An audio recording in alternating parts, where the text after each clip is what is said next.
tardes. Vamos a iniciar la transmisión por streaming a través de la página de la escuela y del instituto y vamos con este evento a dar inicio a los cursos 2017 en la escuela, tanto licenciatura como posgrado. Como ya empezamos a hacer tradición, empezamos a hacer frecuente invitar a destacados investigadores para que nos ofrezcan una conferencia original como inicio de los cursos. Yo estoy seguro que el profesor Jesús Jáuregui está muy contento de regresar a su querida escuela, la cual creó la licenciatura en etnología, y es un profesor que ha preparado a muchas generaciones de etnólogos y antropólogos, un reconocido investigador, polemista, y conocido por sus estudios en el Gran Ayar y por muchas otras cosas.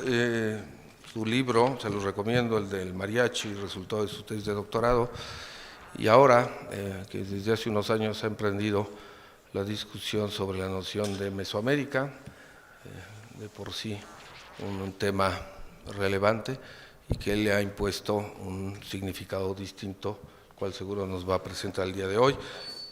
Tengo el gusto de presidir aquí con nuestros colegas, Carlos y Adriana, de la licenciatura de etnología, y a Carlos le voy a ceder la palabra para que haga una presentación breve, justa, del doctor Jesús Jáuregui. Muchas gracias. Buenas tardes. Una presentación breve y justa del doctor Jáuregui es algo bastante complejo, dado el amplio currículum que acompaña su quehacer académico dentro y fuera de México. Sin embargo, ayer que le hablé por teléfono y le dije, doctor, pues necesitamos una semblanza, me dijo muy puntual lo que valdría la pena que dijéramos del primero, investigador del Instituto Nacional de Antropología e Historia, uno de los académicos que volvió a darle vida institucional profunda a la licenciatura de etnología en esta escuela hace ya algunas décadas, y su primer coordinador, el primer coordinador de la licenciatura que tuvo etnología fue justamente Jesús Jáuregui. Yo creo que con esto lo que estoy diciendo es una especie como de condensamiento de cualidades, tributos, carrera académica que van mucho más allá solamente de la actividad de la docencia. La gente que ha pasado por el seminario, por los seminarios, distintos seminarios que ha tenido el doctor Jesús Jáuregui, la gente que ha pasado por su aula, su magisterio, pues son algunos investigadores, algunas investigadoras. La producción que se ha tenido ha sido bastante copiosa, pero me parece que ante tamaña personalidad lo que habría que hacer respetuosamente es guardar silencio, cederle la palabra y escucharlo y invitarlos al diálogo y a la reflexión. De hecho, si ustedes ven, por ejemplo, el título de la conferencia que hoy nos ocupa es un título provocador, y es que con Jesús es difícil ser neutral, es decir, ¿no?, el estilo, la manera como él particularmente entiende apasionadamente este oficio, nos invita justamente a nosotros y a ustedes que están formándose en él a pensar que en efecto vale la pena ir derribando conceptos, cuestionándolos de forma y de fondo, justamente para hacer mucho más fecunda nuestro debate y nuestro quehacer en la reflexión académica.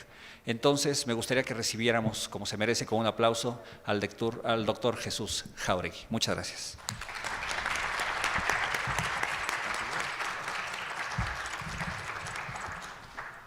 Gracias por la invitación a la Escuela Nacional de Antropología e Historia y en particular a la especialidad de etnología. Este es el mapa de Mesoamérica. Aquí tienen ustedes el primer muro construido en el continente americano. Es un muro ideológico, pero es un muro y ha sido bastante consistente. Tiene 73 años y su tranco está más firme que el de Johnny Walker. De eso vamos a tratar el día de hoy, de por qué ese muro es un obstáculo epistemológico, no solo para la antropología mexicana, sino para la antropología mexicanista, porque muchos de los investigadores extranjeros, para poder ser recibidos y acogidos en el medio mexicano, han tenido que adecuarse a este discurso a partir de este muro llamado Mesoamérica. Yo ingresé a la ENA, y esto este año, ¿no? Sí. A la ENA, años, prácticamente hace 50, porque nos retrasamos un año y debía yo tener 49 años que ingresé a la ENA. Y me tardé más de 30 años en comenzar a superar ya en firme el asunto de Mesoamérica. Espero que los que ingresan hoy no se tarden otros 30 años, porque entonces ya el muro va a llegar a 100 o más años y seguiremos con lo mismo. Obviamente yo llegué de provincia, solo conocía el Museo Regional de Tepic, el Museo de la Bomba Atómica en Nuevo México y el Museo de Historia Natural en Denver, Colorado. Llego al Museo Nacional de Antropología e Historia en septiembre de 1968, y obviamente me impactó. Tenía yo formación en el ritual y la religión. Inmediatamente me di cuenta que se trataba de un templo, un absoluto templo. Impresionante, vayan ustedes a verlo y es un templo. En ese momento, lo único que me di cuenta que el Sancta Sanctorum de ese templo era el calendario azteca, y que la parte más sagrada era la sala mexica. Fue todo lo que me pude percatar. Cuando comenzaron los cursos en la ENA, la formación que nos dieron era básicamente el manual de antropología de Bills y Hoyer y lingüística mesoamericana, etnohistoria mesoamericana, arqueología mesoamericana, etcétera, etcétera. Yo en ese momento no me percaté, como hoy pienso que va a quedar claro, que los nombres de Bills y de Kirchhoff, que se suponía que era el forjador de Mesoamérica, venían juntos desde hacía rato, y eso no nos lo dijeron en claro en ese momento. Bueno, ya que comenzaron los cursos en la ENA, entonces me percaté a quién estaba dedicado ese templo, porque yo siempre, cuando lo vi, dije, bueno, ¿y cuál es la vocación de este templo? ¿A quién está dedicado? Pues ya que comenzaron los cursos, no había duda a quién, a Mesoamérica, señores. El Museo Nacional de Antropología e Historia es el templo nacional de Mesoamérica. Obviamente, están puestos los dos segmentos adláteres que se le van a añadir después, que son Aridoamérica y Oasis América. Pero si ustedes revisan en qué posición están los grupos del segundo piso, que son los grupos contemporáneos, se van a dar cuenta que es un templo a Mesoamérica. El museo se recorre en Levógiro, y la primera sala de etnografía es Coras y Huicholes, actualmente Gran Ayala. Coras y Huicholes va a ser de los pocos grupos que por su nombre y apellido se discuten en el texto de Kirchhoff sobre Mesoamérica. Bueno, después resulta que Kirchhoff es anunciado para darnos cursos en la ENA. Y todo el mundo dijimos, pues ahora sí va a llegar el papá de los perritos. Ahora sí vamos a tener un verdadero curso de Mesoamérica, porque todos los otros, o sea, Lidbach, o sea, Manrique, a final de cuentas son aprendices, porque este señor fue el que hizo Mesoamérica. Y pues, oh sorpresa, que Paul Kirchhoff no da un curso sobre Mesoamérica, como nosotros esperábamos, sino que da un curso sobre sistemas calendáricos de Asia y América. Les repito que yo voy a preguntarle a mis profesores, ¿por qué Kirchhoff no da cursos de Mesoamérica? Y me dicen, tiene demencia senil. Otro me dice, no, es que ya se volvió loco. O sea, obviamente no era cierto, el señor estaba coherente y hacía sus exposiciones, pero eso llamaba mucho la atención. Llamaba mucho la atención el reparto que se había hecho un grupo de la intelectualidad mexicana, de los antropólogos, del espacio de ese templo, Museo Nacional de Antropología e Historia. Nada más les recuerdo, actualmente la oficina del director del museo está chiquita, pero casi es del tamaño de este auditorio. En aquel entonces, el director era Ignacio Bernal, la oficina era mucho más grande que esto, la oficina del director. La oficina de Jiménez Moreno con vista al bosque de Chapultepec no era tan grande, pero era extraordinaria. Y sobre todo les recuerdo, a mí ya me tocó, cuando murió Alfonso Caso, y me tocó ver llegar la biblioteca de Alfonso Caso al Museo Nacional de Antropología e Historia. Y oh sorpresa, la oficina del director, que entonces era el de la biblioteca, don Antonio Pompa y Pompa, fue medida y diseñada para que cupiera exactamente la biblioteca de Alfonso Caso. Y allí sigue, allí está todavía la biblioteca de Alfonso Caso. O sea, que hubo dentro de ese templo lugares expresamente diseñados para ciertas personas.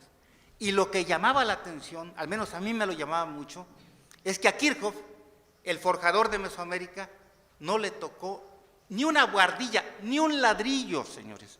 No le tocó ni un pedacito del piso de ese templo de Mesoamérica a Kirchhoff. Eso es para comenzar a reflexionar. Bueno, después de esto quiero señalarles que de repente comienza uno a reflexionar cuando escoge una carrera y cuando comienza a hacer etnología y ver, bueno, ese texto que supuestamente se planteó para mediados, primero para el momento del contacto y después ya precisando Jiménez Moreno, para mediados del siglo XVI, ¿qué tiene que ver con la situación que nosotros en aquel momento, en los años 1970, estamos investigando? ¿Por qué estamos hablando de la Mesoamérica contemporánea? ¿Quién fue el que demostró que esto era vigente del siglo XVI al siglo XX? Un colega me dijo, no, eso está perfectamente demostrado, Jáuregui. Hubo un simposio en Nueva York y allí quedó perfectamente claro que Mesoamérica estaba vigente para el siglo XX. Mando comprar el libro, lo leo. Afortunadamente todo esto ustedes ya lo pueden consultar en el número 82 del Boletín Oficial del INAH, que está en red, ahí lo pueden consultar. Cuando yo leo la discusión del simposio de Nueva York, no puedo creerlo. O sea, ustedes léanla, es una discusión verdaderamente sin fundamento etnográfico y donde el primero que se opone a que se haga extensiva la noción de Mesoamérica al siglo XX es Paul Kirchhoff, que fue uno de los participantes. Y que la decisión para que eso se acepte se lleva a cabo por votación, señores. O sea, fíjense lo que les estoy diciendo. Y así fue como en 1970 Jáuregui y los que quisiéramos hacer etnología tendríamos que tomar como vigente Mesoamérica. Obviamente, pues eso no podía ser posible. Unas dos anécdotas más, espero que no se aburran.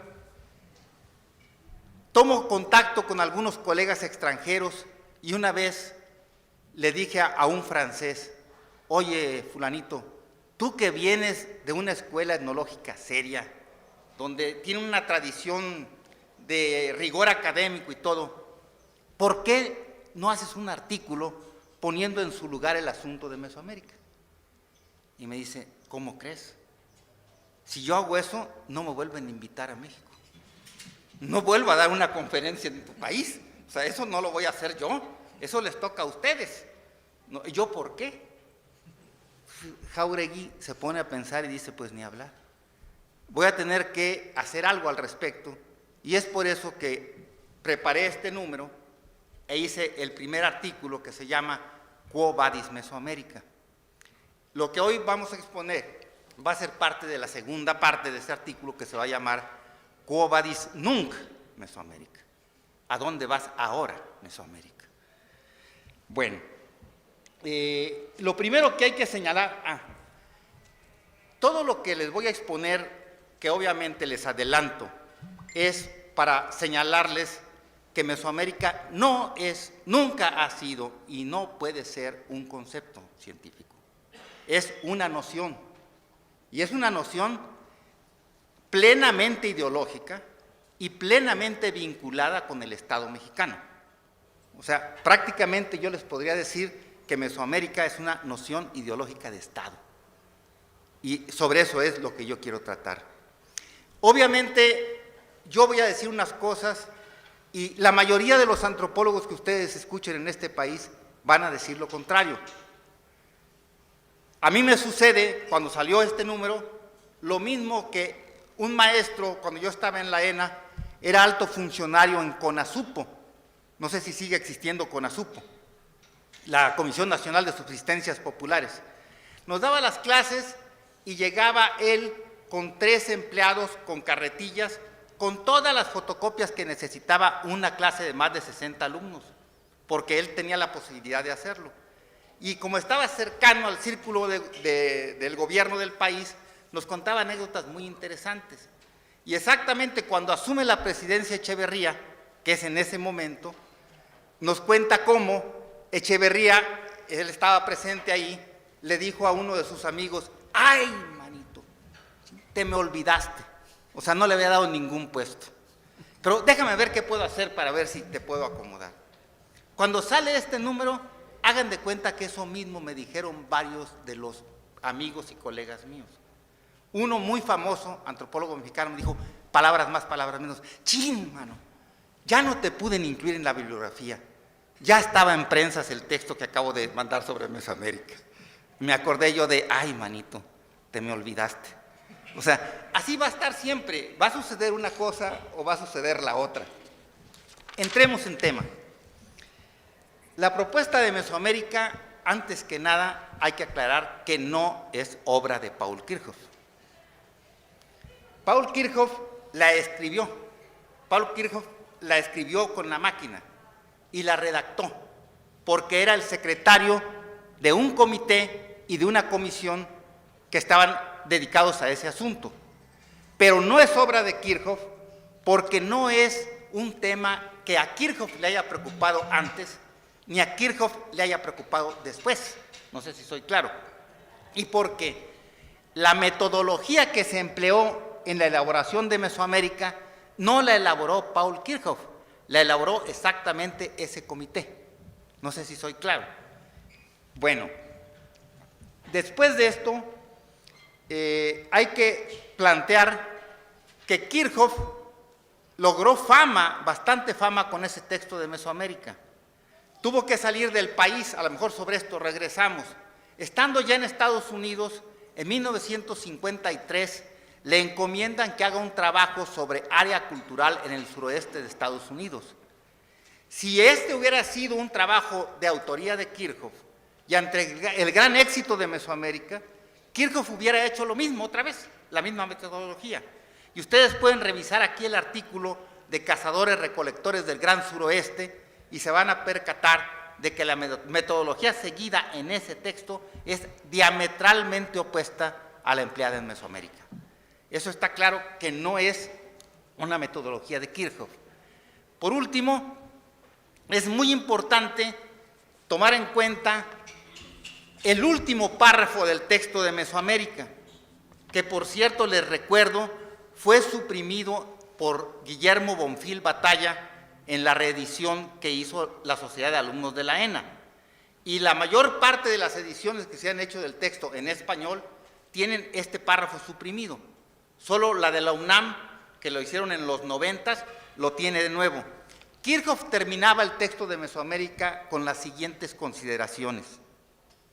A pesar de su carácter enteramente provisional, creímos conveniente presentar a los lectores de esta nueva revista. La revista se llama Acta Americana, sobre esto vamos a regresar, y el director de esa revista en ese momento era Ralph Pills, el personaje que les dije que va a estar totalmente asociado al asunto que este día nos ocupa. Bueno, entonces, creímos conveniente publicar un resumen de los resultados preliminares de las investigaciones sobre Mesoamérica iniciadas por el Comité Internacional para el Estudio de Distribuciones Culturales en América, no solo para informar sobre el actual estado de estas investigaciones, sino para suscitar una amplia discusión sobre el método seguido y los resultados obtenidos hasta la fecha. El autor de estas líneas, o sea, Kirchhoff, en su calidad de secretario del citado comité, está ansioso de recibir sugerencias acerca de la mejor manera de continuar este estudio, junto con informaciones sobre otras investigaciones que versen directa o indirectamente sobre el problema de la personalidad cultural y la historia de Mesoamérica. Trátese de investigaciones ya terminadas o en curso. Bueno, además de señalar que Kirchhoff no fue el autor de Mesoamérica, es importante que ustedes tomen en cuenta que Mesoamérica se publica en plena Segunda Guerra Mundial. en 1943, y que generalmente la historia de la antropología mexicana no toma en cuenta esos detalles. Les recuerdo que en la Primera Guerra Mundial, Malinowski iba en un barco británico rumbo a Australia y lo toma preso el capitán porque estalla la Primera Guerra Mundial, y Malinowski, en una genialidad, pide que lo dejen en las Islas Trobriand. Ahí va a quedar preso y hace su trabajo de campo. A Konrad Theodor Preuss le pasa una cosa semejante. Está en Colombia, se declara la Primera Guerra Mundial, y en lugar de estar solo un año, se queda 5 años porque no puede salir de momento, y hace todo un trabajo entre los huitotos, los cágabas, y hace toda su investigación. A ellos dos les fue muy bien. A Fritz Graebner no le fue tan bien.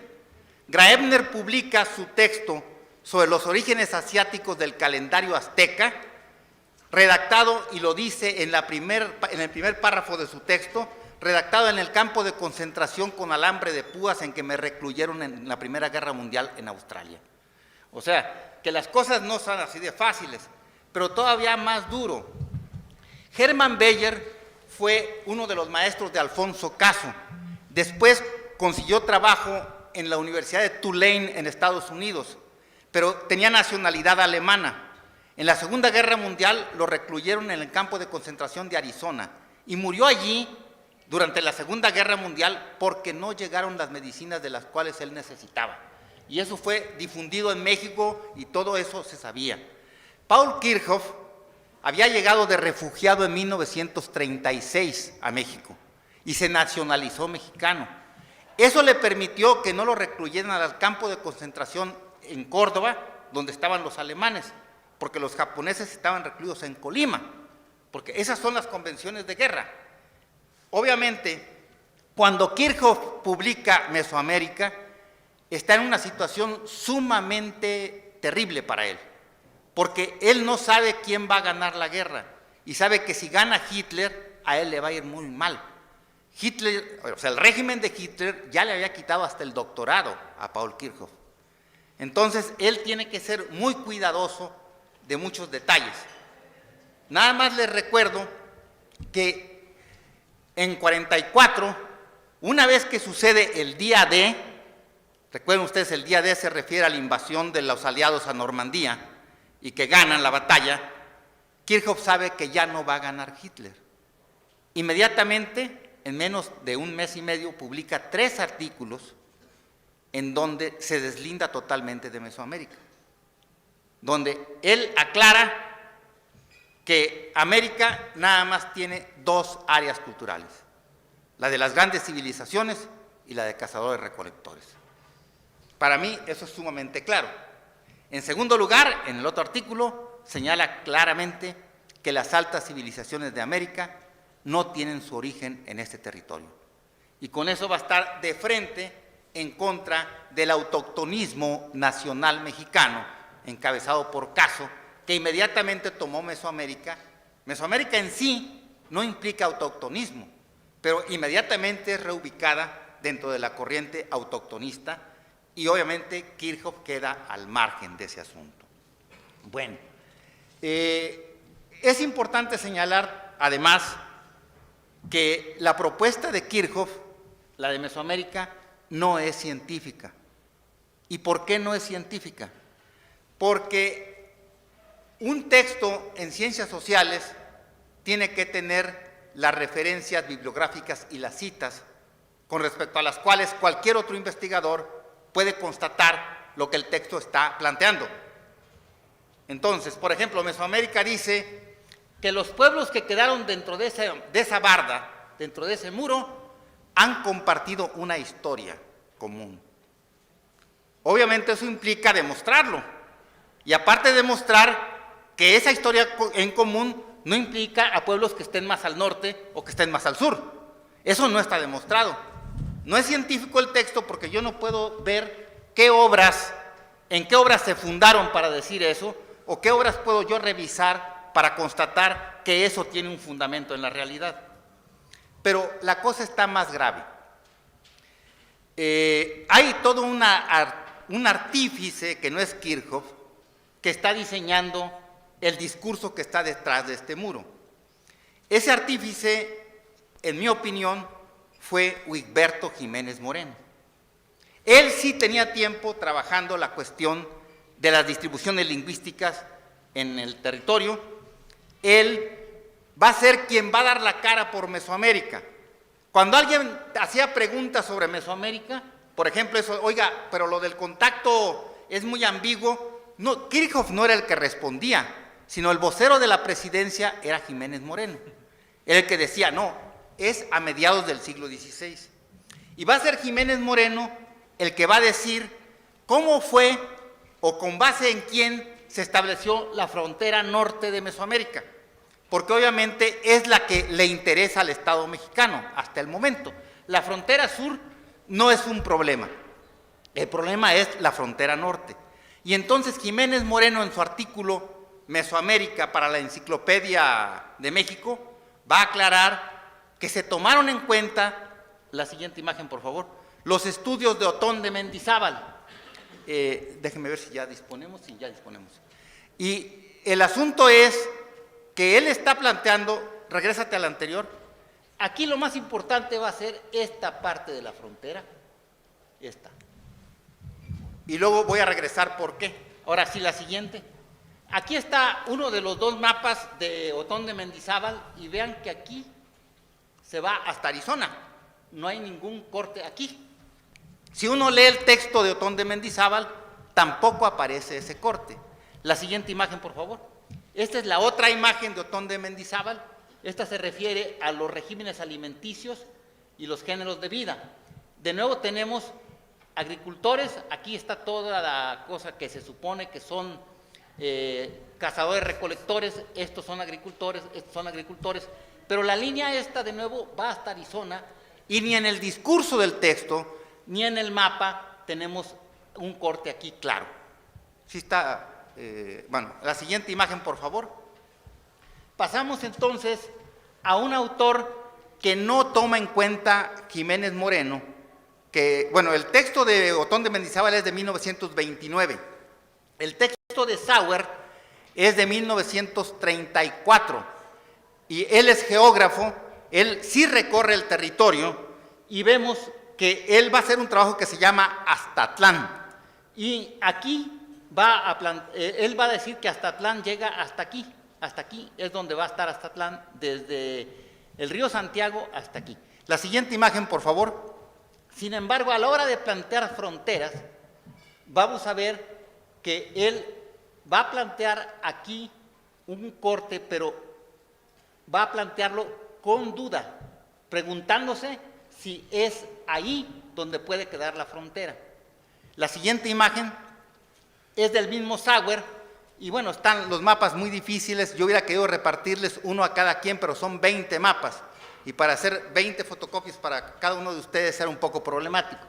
Aquí es el asunto de las tribus de todo el noroccidente de México.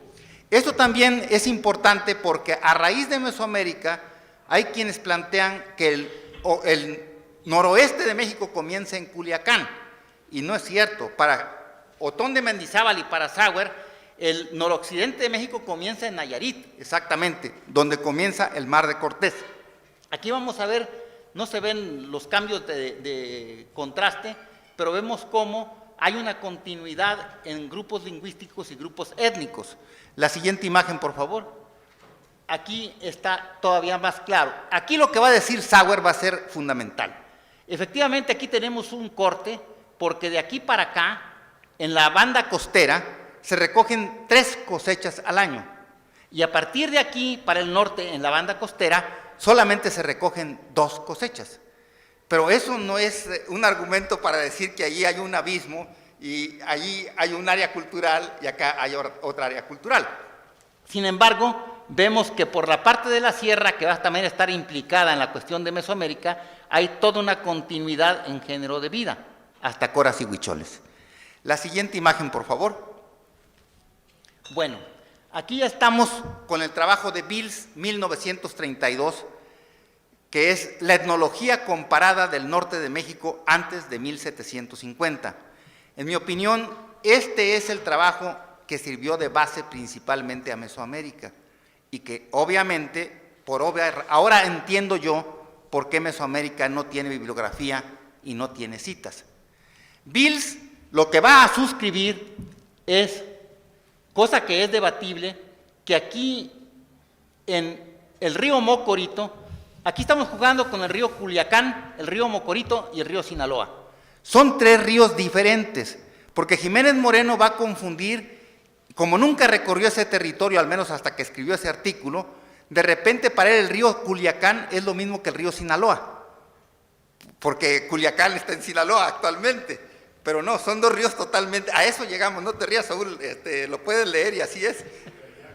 Ya lo sé, ya lo sé. No solo eres de allá. Antier me hablaron del colegio de Sinaloa, Saúl, y le dije yo a la persona que rápido organizara un simposio sobre la frontera norte de Mesoamérica, porque él estaba a menos de 1 kilómetro del precipicio, que es el río Sinaloa. Nada más se rió, pues sí, así es el asunto. Bueno, este va a ser el mapa étnico de Beals 1932. La siguiente imagen, por favor. Bueno, aquí quiero que tomen en cuenta lo siguiente. Beals sí hace un trabajo científico. Beals, para cada uno de los elementos, por ejemplo, aquí se trata de, bueno, este todavía no. Aquí Beals va a poner el mapa de todos los grupos étnicos a los que va a hacer referencia a la hora de tratar la etnografía comparada del norte de México, cosa que no se hace en Mesoamérica. O sea, para tratar el norte de México, Beals está y él lo va a decir, desde Nicaragua para arriba. ¿Le suena? La frontera sur de Mesoamérica va a estar establecida en Nicaragua, precisamente. Aquí, estos son los grupos étnicos, y aquí está el inicio de la lista de los grupos étnicos, que son más de 100 los que está tomando en cuenta Beals para hacer su trabajo. Otra cosa muy importante, para cada elemento va un mapa. Aquí tenemos el mapa que no se ve, no se ve, pero es sobre los cultivos del maíz, pero se ve claramente el maíz se cultiva hasta acá, hasta acá, hasta acá. Hay un continuum de cultivo del maíz por los dos lados, no hay un corte. Vamos a ver si se ven mejor las otras. La siguiente, por favor. Bueno, aquí es para que vean un ejemplo del tipo de trabajo que presenta Beals. A cada elemento, por ejemplo, aquí tenemos el cultivo del algodón. Aquí está dónde están los grupos a los que hacen referencia a las fuentes, y aquí están cada uno de ellos referido en qué obra y en qué página aparece la referencia. Si agarramos abajo, tenemos la cuestión del cultivo del maíz y el tejido de fibra de maguey. De nuevo, aquí están los grupos uno por uno, y aquí está la lista de cuáles son las referencias. Eso no lo tenemos ni de chiste en el caso de Mesoamérica. La siguiente imagen, por favor.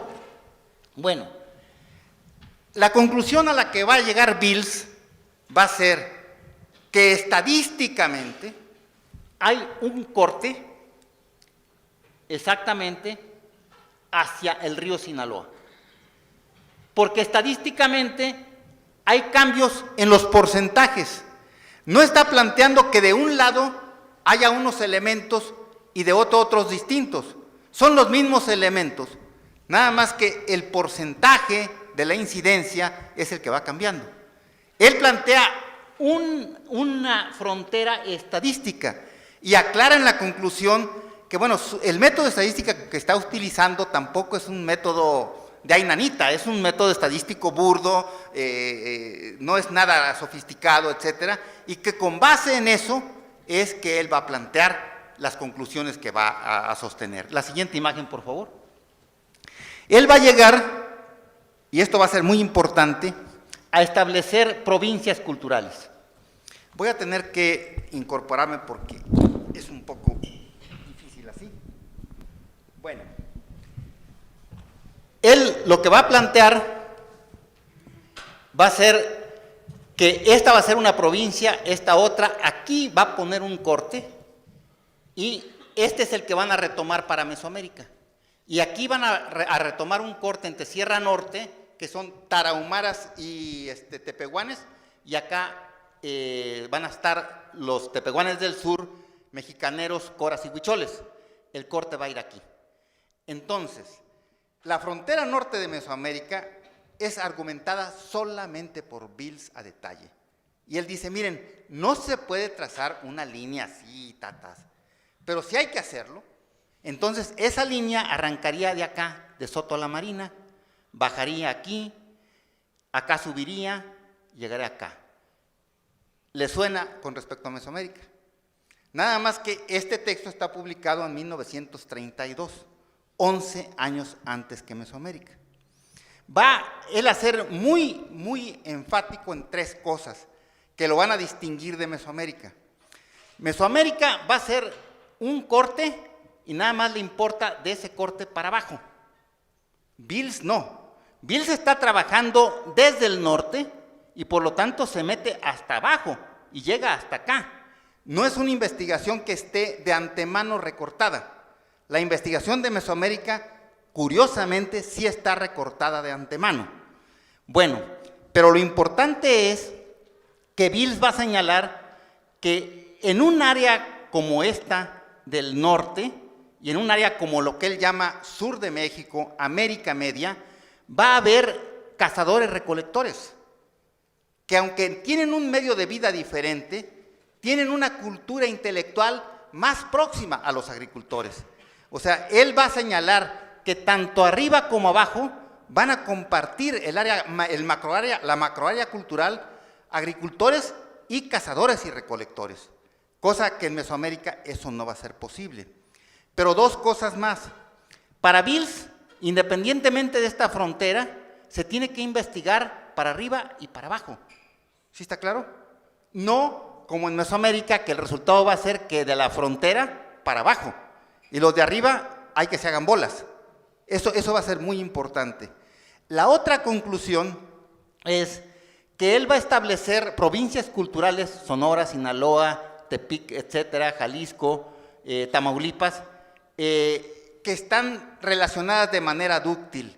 Y lo más importante para Beals no es establecer las provincias culturales, sino establecer los tipos y los mecanismos y las rutas de intercomunicación entre esas provincias culturales. Él lo que va a señalar es que entre el México Sur, o sea, América Media, y el suroeste de Estados Unidos, las principales rutas no fueron por el centro, sino que fue por la costa y fue por la sierra. Entonces, lo que más le va a interesar a Beals va a ser la interrelación entre América Media, sur de México, y el suroeste de Estados Unidos, por vía de corredores y por vía de estas provincias culturales. Ese no va a ser el caso de Mesoamérica. Con Mesoamérica, la comparación va a omitir todo el norte de México y va a ser de Mesoamérica con respecto al suroeste, con respecto al sureste, con respecto al área andina, con respecto al circuncaribe y con respecto a, ¿qué es?, la Amazonia. Entonces, ¿qué es lo que hace eso? Que obviamente lo que ha producido Mesoamérica es que los mesoamericanistas estudian Mesoamérica y luego agarran vuelo charter directo al Perú. ¿Sí está claro? Agarran vuelo charter directo a los indios pueblo. Y los que están en el camino, no, pues esos no importan. Pero nosotros los etnólogos sí tenemos un problema seriosísimo. Ríase, Alejandro, ríase, porque trabajamos el noroccidente de México y resulta que ya prendió y los que están investigando acá ya no quieren saber nada de los de abajo, porque obviamente esos son de otro mundo. Y lo mismo sucede con los de abajo, porque son mesoamericanistas. No, pues esos, los caítas, esos quién sabe de dónde cayeron, de un aerolito, no sé de dónde llegaron, esos no tienen. Y lo que estamos haciendo es una ficción. A eso me refiero, entre otras cosas, cuando sostengo que Mesoamérica es un obstáculo epistemológico. O sea, es un impedimento para que hagamos un trabajo etnológico, profesional y objetivo. Bueno, regreso. La siguiente imagen, por favor.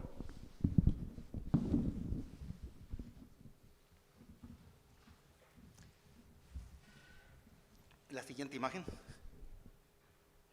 A ver, este es el de Spice. Lo que pasa es que lamentablemente no se ve bien el contraste. ¿Se podría apagar la luz de acá? A ver.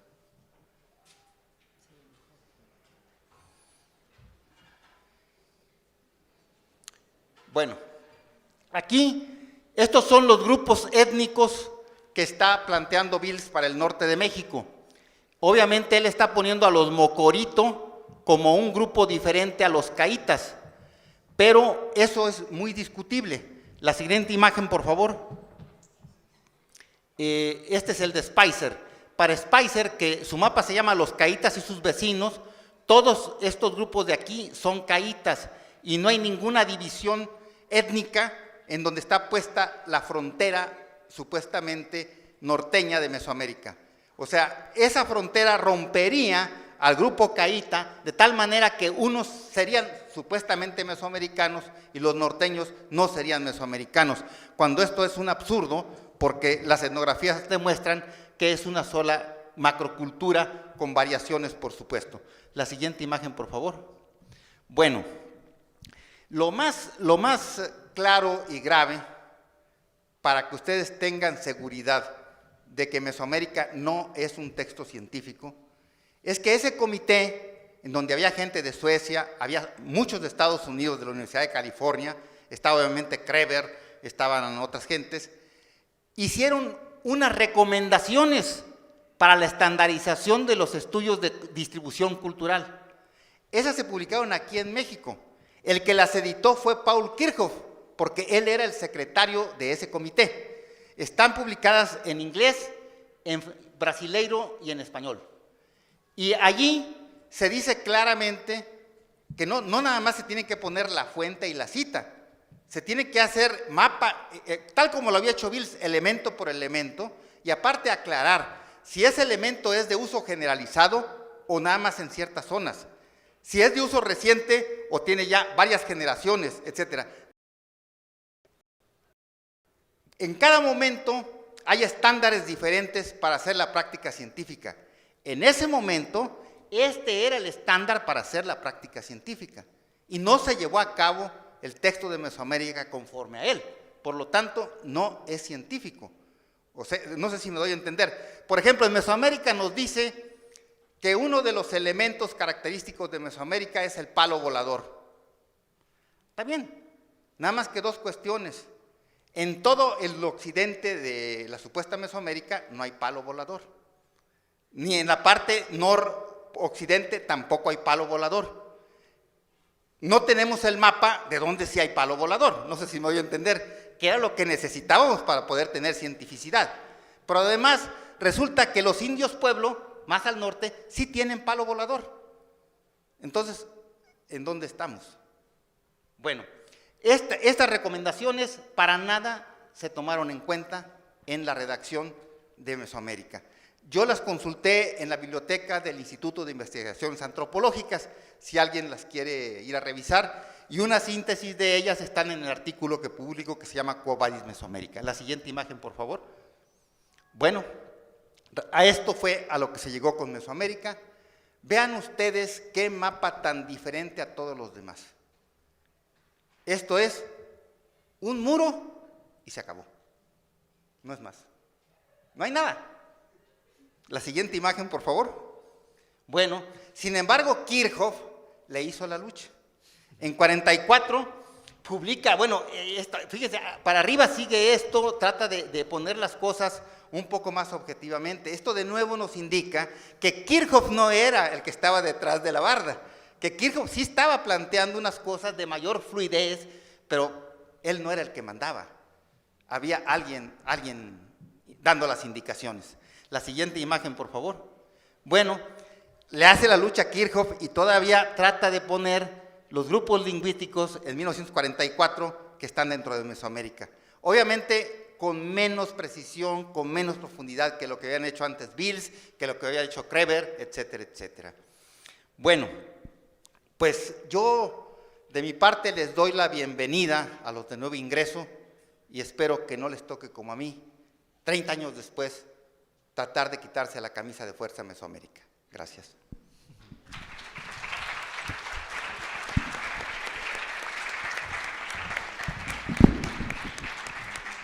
Muchas gracias. Bueno, hasta aquí la exposición del doctor Jesús Jáuregui, pero claro, lo más importante ahora viene con el diálogo que podamos establecer con él. Esto debe haber sido como muy familiar para los alumnos de primer ingreso de etnología al menos, aunque hay de otras licenciaturas, con las materias de atlas etnográfico, cosas por el estilo, ¿no? Y seguramente habrá algunas preguntas que podamos ir haciendo, igualmente los investigadores que hoy nos acompañan. Entonces, rompan el hielo, abran fuego, no sé, como quieran ustedes, por favor.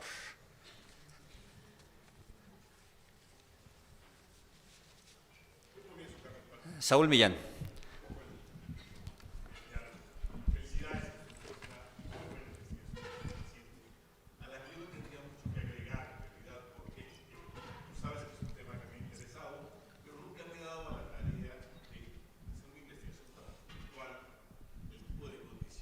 Perdón, Saúl, perdón. Como estamos en la transmisión en vivo, te vamos a dar un microfonito. Ya está aquí. Si gustas volver a empezar, para que te escuchen los que están siguiéndonos fuera de... Sí, de bueno, además de felicitar a Jesús por la conferencia que nos acaba de dar, trataba de aclarar de que a pesar de que es un tema que me interesa, yo efectivamente no he realizado una investigación tan puntual como la que nos acabas de exponer. Por lo tanto, no tengo muchas cosas que agregar, a pesar de que estoy en principio de acuerdo contigo. Agregaría dos cosas nada más. ¿Sí? Se ha dicho que las antropologías centrales se formaron para construir imperios y las antropologías periféricas se formaron para construir naciones. Y esto hizo, efectivamente, que las antropologías centrales fueran capaces de reconocer la diferencia, porque los imperios podían funcionar con esa diferencia. Pero las antropologías periféricas no pudieron reconocer la diferencia, tuvieron que centrarse en el principio de unidad, que era básico para la construcción de las naciones. Sí, el proyecto liberal de nación del siglo XIX plantea de entrada una sola lengua, un solo territorio, una sola religión, una sola constitución, etc. ¿Qué falta después del periodo revolucionario? Una unidad cultural. ¿Sí?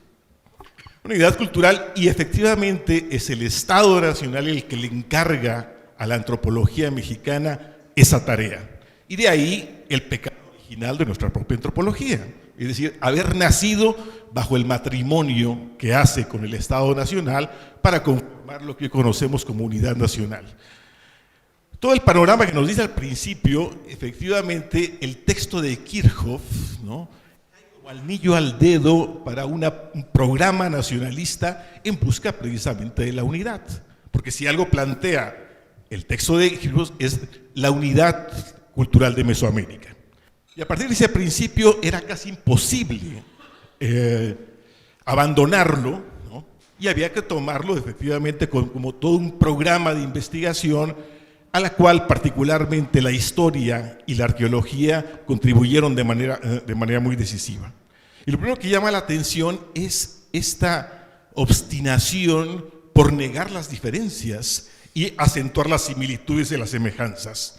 Y siempre lo que uno se pregunta es cómo se construyeron esas semejanzas, sobre la base de qué principios, unificando regiones que eran absolutamente diferentes. Y esto lo que hizo en realidad es que se describieron culturas radicalmente diferentes en libros asombrosamente similares. Gracias, Saúl Millán. Doctor, ¿puedo hacer un por comentario? favor. Bueno, tiene toda la razón Saúl, y yo espero que hagan todas las preguntas que quieran, no se las guarden, por favor, no les dé pena, estamos para discutirlo. Efectivamente, Saúl, se logra esa unidad, pero regrésate al mapa de Mesoamérica. Lo que tenemos que preguntarnos es, aquí, como Ignacio Bernal lo sostendrá en su texto de 1957, aquí se está planteando una línea entre civilizados y bárbaros. Eso es muy importante. Y resulta que México no acaba aquí, pero se tenía que plantear que de aquí para arriba eran bárbaros. ¿Y saben ustedes cuál es mi hipótesis de por qué? Porque Lázaro Cárdenas era presidente de México cuando se inicia el proyecto de Mesoamérica. Pero claro, me objetan, pero cuando se publicó ya no era presidente. No, señor, era el ministro de Guerra de México en la Segunda Guerra Mundial, que era más importante que ser presidente. O sea, en 1943 Lázaro Cárdenas era el secretario de Defensa de México. Entonces díganme si era importante o no era importante Cárdenas. Bueno, y van a ustedes a decir, ¿y Cárdenas qué tiene que ver con esta línea que le hayan puesto aquí? O sea, Bills estableció que ahí podría estar una línea que definiera dos bandas culturales. Lo que hace la intelectualidad orgánica del Estado mexicano, y concretamente el gran cacique de ella, que era Alfonso Caso, es decir, de ahí nos agarramos para plantear esta línea. ¿Por qué? No se les olvide que Cárdenas fue el que destronó a los hombres fuertes de Sonora que habían ganado la Revolución Mexicana. El primer decreto de Cárdenas, siendo presidente, fue expulsarlos del país. Los mandó fuera del país. Entonces se necesitaba poner en claro que esos eran bárbaros del norte. Y hasta el momento no ha vuelto a haber un solo presidente que sea del grupo de Sonora. Y recuerden qué le pasó a Colosio, y recuerden qué le pasó a Beltrones, todavía ahorita, si creen que estoy exagerando. Entonces, nada más esta cuestión sí era importante señalarla. Tengo más cosas que comentar, pero yo quiero escuchar sus comentarios y preguntas.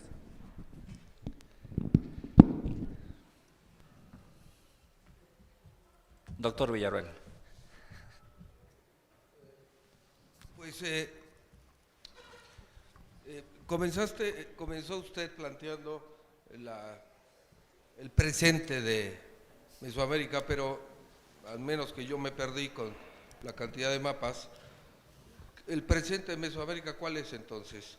Es decir, hay un posgrado de estudios mesoamericanos, ¿verdad? ¿No? ¿Verdad?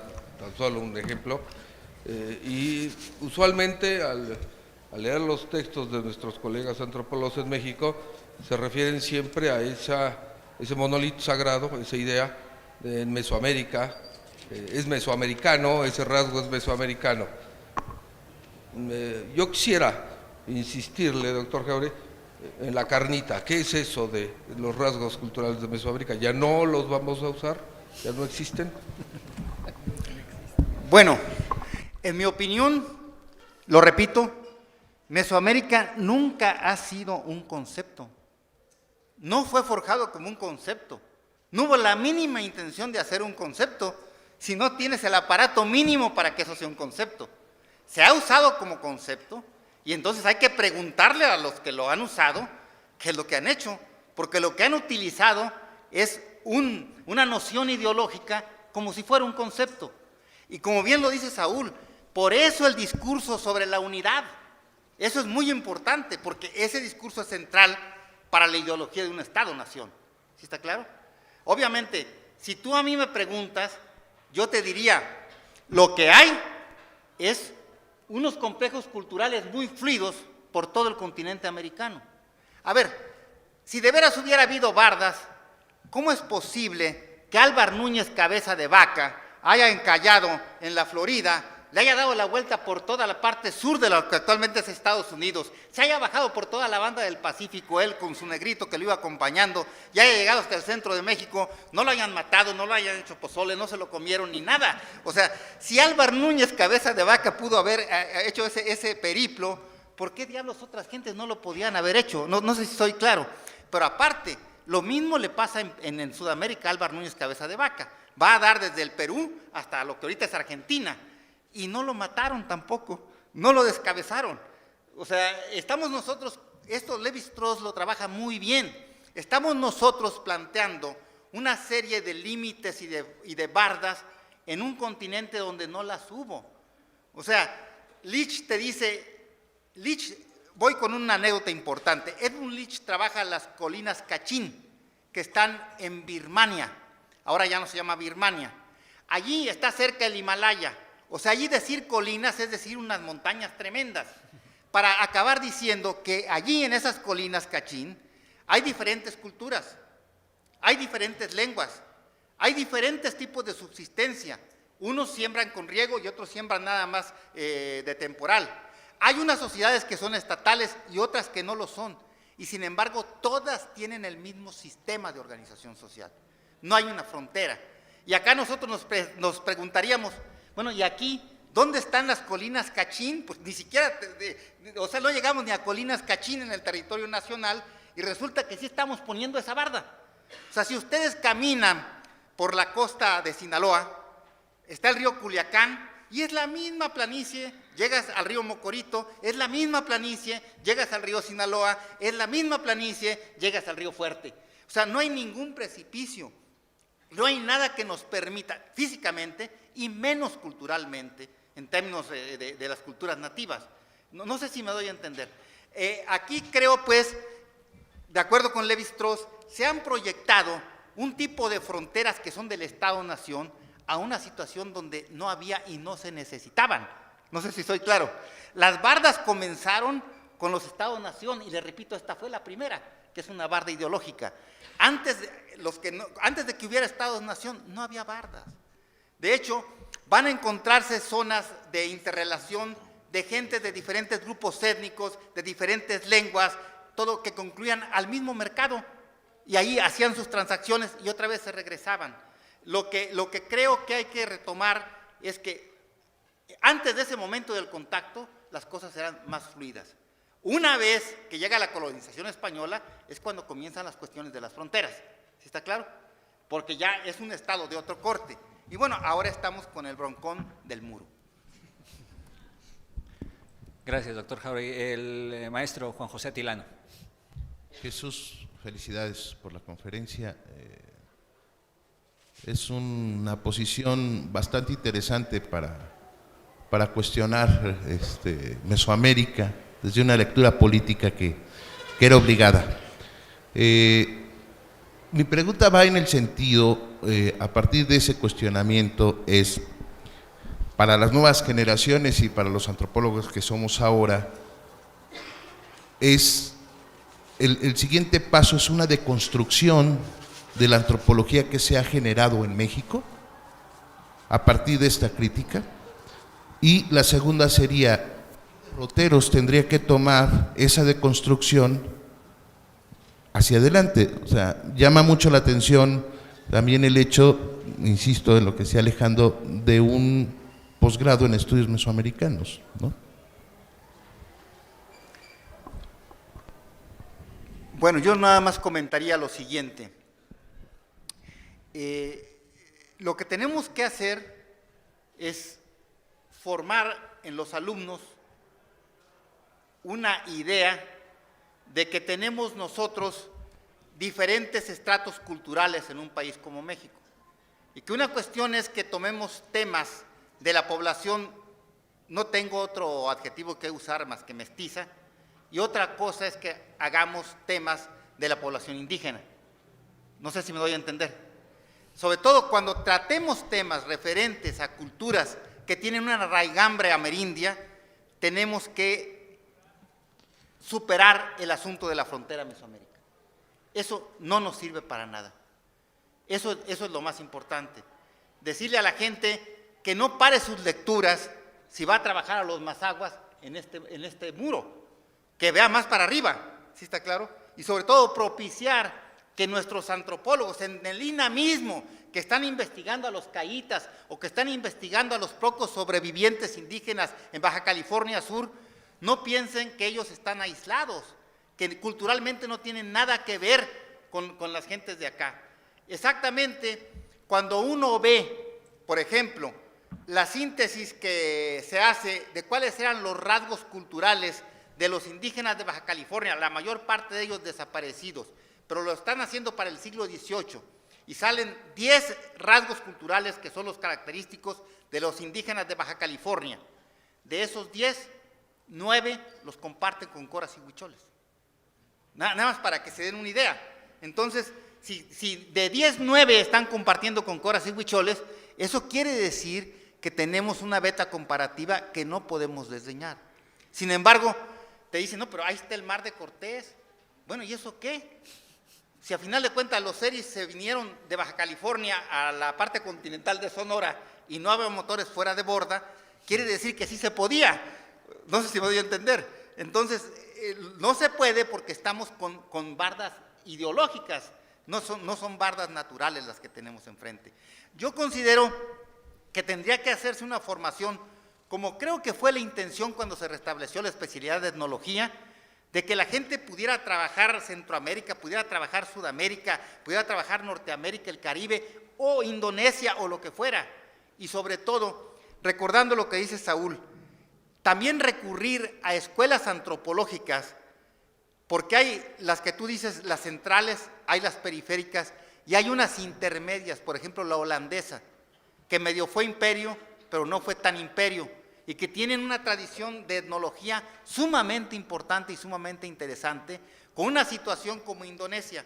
Aquí en el texto del volumen 82 hay un artículo sobre Indonesia. Indonesia es una situación cultural que nos es muy importante para quienes trabajamos en México. Nada más les recuerdo, Indonesia son 11.300 islas. Y entre unas y otras hay veces que hay 3 kilómetros de profundidad en el mar. Y aún así no hay barreras culturales. Y nosotros aquí, donde tenemos una situación continental, hemos levantado ese muro. El doctor José Luis Valencia, aquí enfrente. Pero los estudiantes, por favor, también seguro tendrán ahí algunas inquietudes. Ahorita te damos la palabra. Bueno, el maestro de la Peña y después José Luis Valencia. Bueno, una pregunta muy concreta sobre el aspecto lingüístico. Si te has concentrado más en eso, porque precisamente si se sigue la línea de las familias lingüísticas, se llegaría a toda la familia, todo el grupo yuto-azteca, ¿no? Entonces, ¿qué te lleva hasta allá? O, en el caso del otomangue, ¿no? Desde el centro hasta Nicaragua. Quiere decir, en Europa el origen de la lingüística está puesto sobre todo en los estudios de las lenguas indoeuropeas, que abarcan regiones enormes, ¿no? Entonces es curioso cómo aquí, no sé, el último mapa te quedaste en la parte lingüística, pero aquellos mapas que hace Suárez, por ejemplo, sí remiten, ¿no?, hasta la parte en los Estados Unidos y viene bajando todas las familias de lenguas, ¿no? Entonces no sé si ahí haga falta precisamente profundizar esa noción a partir de lo lingüístico, no solo hacia arriba, sino también hacia abajo, ¿no? Yo lo que puedo comentar es que tomé curso con Leonardo Manrique, tomé curso con Evangelina Arana, que fue viuda de Morris Swadesh, y de verdad el aspecto lingüístico, en mi opinión, es uno donde hace crisis el planteamiento de Mesoamérica. Yo de hecho trabajé en la misma oficina con Leonardo Manrique por más de 5 años, y nunca pudo Manrique responderme por qué se podía hacer desde el punto de vista lingüístico, pon Mesoamérica por favor, el corte allí, porque exactamente las lenguas yuto-aztecas llegan hasta Utah. Entonces, yo le decía, oiga maestro, pero entonces, ¿cuál es la razón por la que aquí vamos a hacer el corte si hay un corredor de lenguas yuto-aztecas que llegan hasta Corachol y a partir de allí el náhuatl, porque ahí tienen ya náhuatl y a partir de ahí comienza el náhuatl hasta abajo? De hecho, las más próximas entre sí son el Corachol y el náhuatl. Te respondería que Manrique hizo todos los intentos por darme argumentación, nunca me dio una argumentación coherente, porque no la puede haber. No sé si me voy a entender. ¿Cómo puedes hacer el corte desde el punto de vista lingüístico donde no lo hay, donde no hay corte? Entonces ellos decían que, bueno, lo que pasa es que allí no hay corte lingüístico, pero hay un corte cultural. Bueno, pues entonces volvemos a lo mismo. ¿Dónde está el corte cultural? ¿Sí? Es totalmente pertinente tu observación y creo que se debe tomar muy en cuenta, sobre todo, el trayecto de la gran familia utoazteca. Doctor José Luis Valencia. Ya no funciona. Bueno, sí. Precisamente como lingüista también me iba a referir a lo que dijo ahorita Luis de la Peña. Cuando nosotros estamos siendo formados como lingüistas, vemos todas esas corrientes de continuum entre las lenguas, entre ellas específicamente, por ejemplo, la yuto-azteca, que nos permite conectarnos con varias culturas que rebasan esta área mesoamericana, ¿no? Ya como antropólogo me interesó conectarlo con otro tipo de lenguaje no verbal, que es la danza, y entonces quise hacer mi postdoctorado, precisamente tratando de relacionar las danzas que se dan desde Albuquerque, pasando por todo el norte de México hasta llegar a la zona central. El proyecto lo presento ¿cómo se llama? Al Instituto de Antropológicas, pero se queda sin beca. Entonces migro y me voy a Mesoamericanos y me dicen, cálmate, solamente puedes llegar hasta Querétaro. Entonces ¿Hasta dónde? hasta Querétaro. Entonces me hizo absurdo Hasta Querétaro. que precisamente por un concepto de esta índole no haya logrado yo llevar a cabo un proyecto que me parece a mí importante, porque ahí está limitado la idea de Mesoamérica, es decir, es un caso real que realmente está impidiendo un avance en un tipo de estudio que puede ser importante, ¿no? Puede ser otros casos igual. Hay un estudiante, compañero. Oye, incita que participen los estudiantes. Sí, la verdad es que sería muy deseable que los estudiantes, las estudiantes preguntaran, es decir, es un diálogo, no es otra cosa. No repitamos el esquema de las fronteras ideológicas de Mesoamérica con las barreras maestro, conferencista, público. Se trata de dialogar, por favor, sin miedo. Ok, muy buenas tardes. Mi nombre es Daniel Reynoso, soy de Etnología de segundo semestre, apenas acabo de entrar. Y en este tema, por coincidencia, hoy en la clase tuvimos la lectura de Mesoamérica es oscuro, objeto del deseo, que es de Rodrigo Ignacio. Y cae como anillo al dedo a lo que estamos hablando ahorita, la cuestión. Y ya se tomó la parte de la política, de las fronteras y todo esto, lo que es Mesoamérica, y como yo lo pienso, que es un problema esto de Mesoamérica como un concepto nada más. Y mi pregunta es si no se puede abordar, ya que está Mesoamérica, ya que está este concepto planteado pero mal formulado, llevarlo a otro punto más específico, más científico. No sé si se podría decirlo de esa manera. Las fronteras son muy difíciles. No sé si sería algún paso siguiente delimitar, bueno, ya está Mesoamérica, pero por fronteras culturales. ¿A qué me refiero por fronteras culturales? Por ejemplo, sabemos que hay similitudes en Mesoamérica, pero lo que pasa con Mesoamérica es que generaliza mucho, pues, todo esto en Mesoamérica se mueve todo, es una superárea cultural. Pero lo que yo me refiero es que entre ese Mesoamérica, si no pudiera ver específicamente el área cultural digamos, la frontera cultural de la agricultura, porque en Mesoamérica, bueno, se ve mucho la agricultura, pero no todos la practican, pero hay ciertas etnias o grupos que están muy especializados. No sé si ahí se pudiera delimitar por ciertas generalidades, por ejemplo, la agricultura, la recolección en la casa, la pesca, los trabajos ¿cómo se llama?, en jade o cosas así, pero que serían fronteras, digamos, en materia de lo que se hace, de los hechos. No sé si esté bien, si me haya entendido o no, pero reformular eso de Mesoamérica como una ciencia, como una epistemología y no como un concepto nada más.